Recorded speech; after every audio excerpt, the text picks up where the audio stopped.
Hello, my name is Helen Paynter. I'm a Baptist minister in Bristol and I work at Bristol Baptist College where I teach biblical languages, Old Testament and biblical theology. I'm on the first full day of working from home and social distancing, and I'm sure that many people watching this will be in exactly the same situation. And as I look ahead to the 12 weeks that stretches out ahead, which seems pretty daunting, I thought that it would be great to use this time to dig further into Scripture, and maybe if I could share some of that with you. Maybe you'd like to come on that journey with me. So my plan, if I remain well, is that I will put one of these short videos up every day, doing a tour through the Bible. We'll spend either 1 or 2 days in each book. I will try and give an overview of what the book contains, some of its themes and messages, and then I'll take a few minutes just to drill down into one little section of it in a bit more detail. Videos won't be any longer than 10 minutes, 15 at the most. That's the plan. Today I'm going to begin, as you'd expect, with Genesis. Now, Genesis is kind of a book of two halves, really. The writing style changes completely between the end of chapter 11 and the beginning of chapter 12. So I'm going to do this over 2 days, and today I'm going to talk about Genesis 1 to 11. Now, this is generally referred to as mythology, and let me just explain right at the very beginning so I don't lose half of my watchers what I mean by that. Mythology is a technical term for the type of writing, and it doesn't make any comment at all about what the events that underlie that writing actually looked like. And so if I say something with mythology, I'm not actually saying whether it did or didn't happen. I'm saying there's a style of writing. And it's aiming to explain origins. So let me say this right at the beginning, that whatever our view of six-day creation or of the flood and so on, shouldn't get in the way of us understanding that there is some really rich and deep and extremely important theology that is found in these first chapters of the Bible. I'm going to show you a little bit of that just now, and I'm going to leave any of the questions of the science and the six-day creation questions and all that sort of thing. I'll leave that to other people to talk about and to books that you might want to read.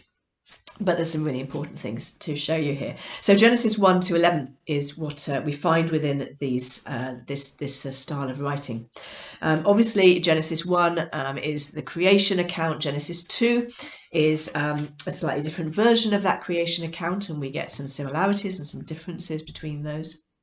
Genesis 3 is the story of the fall. So if Genesis 1 and 2 is kind of showing us how God made everything good, and it gives us clues as to human purpose and God's intention for the world, then Genesis 3 gives us an explanation for why the world is not as God created it to be. And the word that comes to Adam and Eve in Genesis 3, as you probably know, is if you eat of this fruit, if you disobey in this way, then you will surely die. And from here on, we start to see the sort of unraveling of human relationships as a direct consequence of what they do.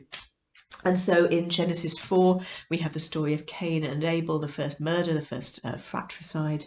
And then we get a really important chapter, actually, in chapter 5. We would often tend to skip over it. It's a genealogy. We think genealogies are dull.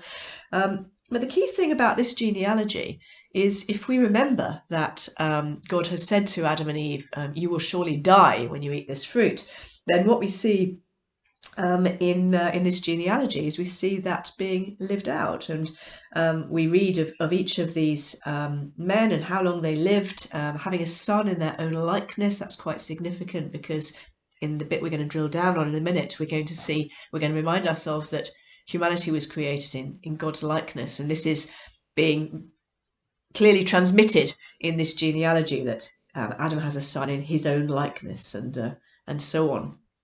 But then with each of these new descendants, we hear how long they lived, and then they die.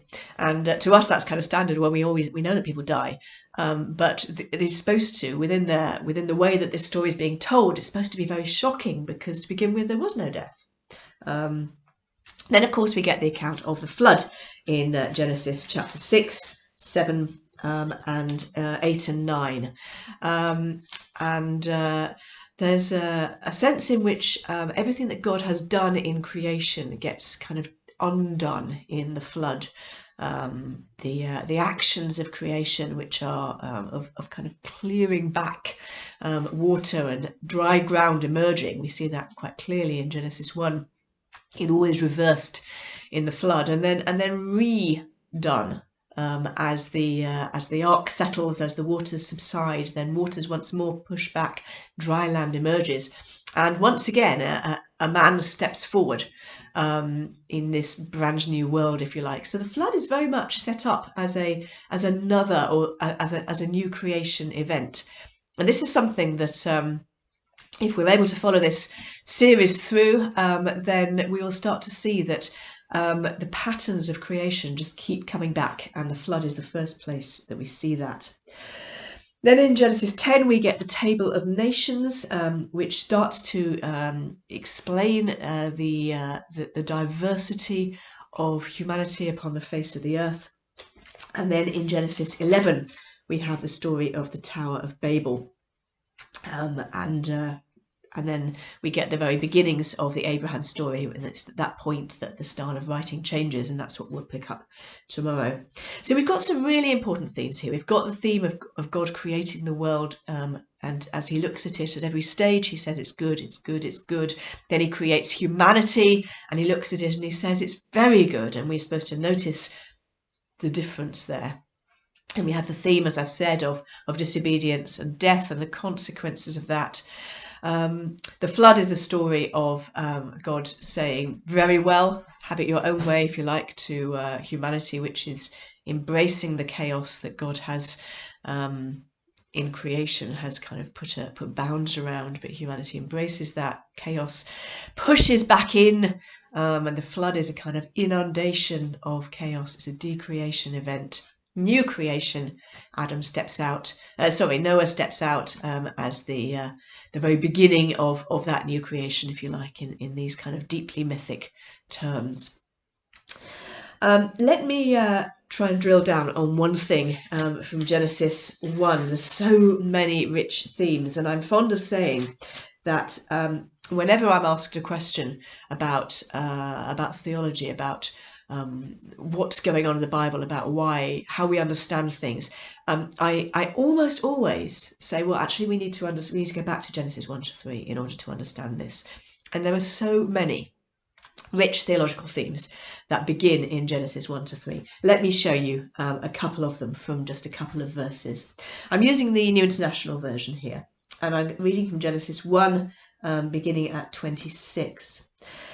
Then God said, let us make man in our... Oh, phone's ringing. I didn't plan that. Hold on.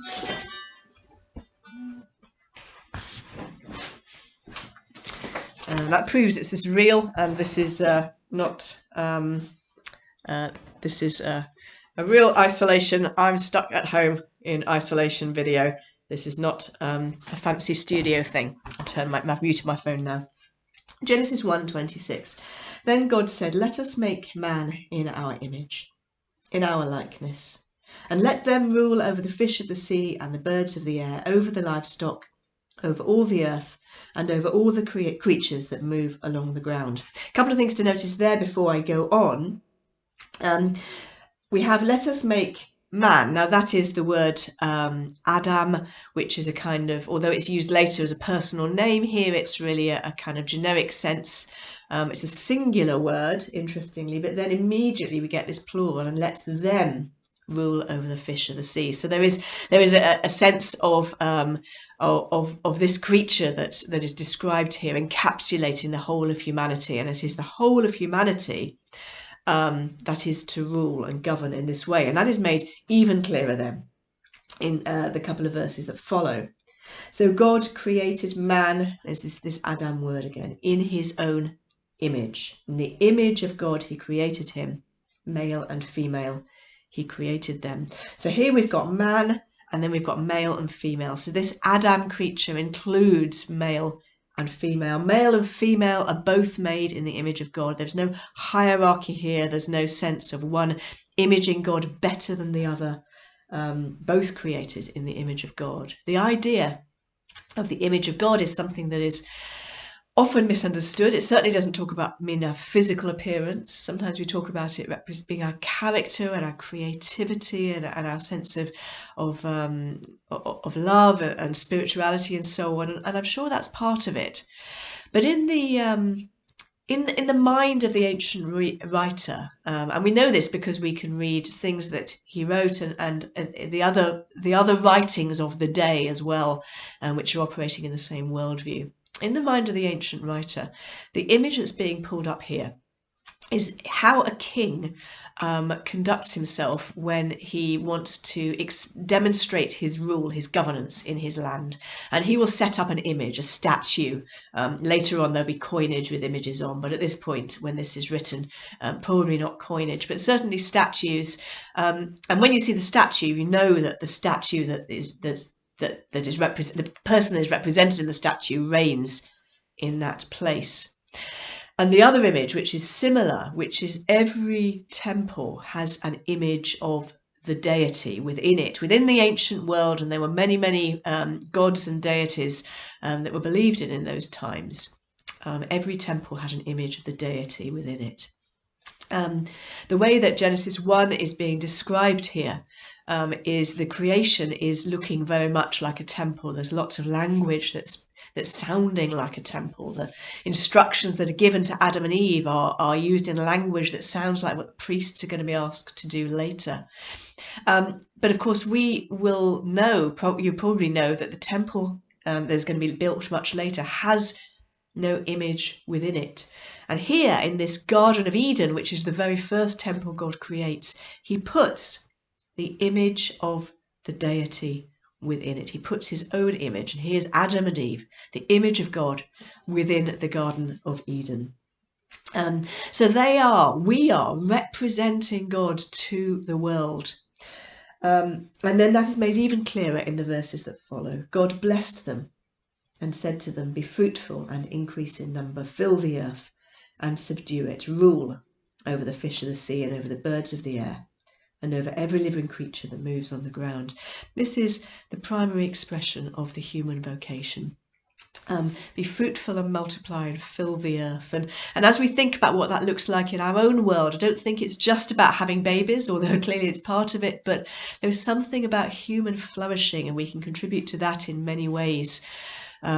Whether it's through healthcare, through education, through working for a good society. All of this is contributing to human flourishing, which is about filling the earth with the image and the glory of God. And then rule, govern the world well. It's never about abusing the planet. It's about ruling it in God's way. This is what being an image bearer means. It means to govern the world in God's way, in God's stead, not abusively, not powerfully, not abusing one another, not abusing creation, but being like God to one another, being like God to creation. It's a most wonderful, exalted vocation, and this is what it is to be human. There's so much more I could show you in these chapters. I hope I've kind of whetted your appetite a bit. Tomorrow we'll look at Genesis 12 to the end of the book, and I hope that you'll tune in then.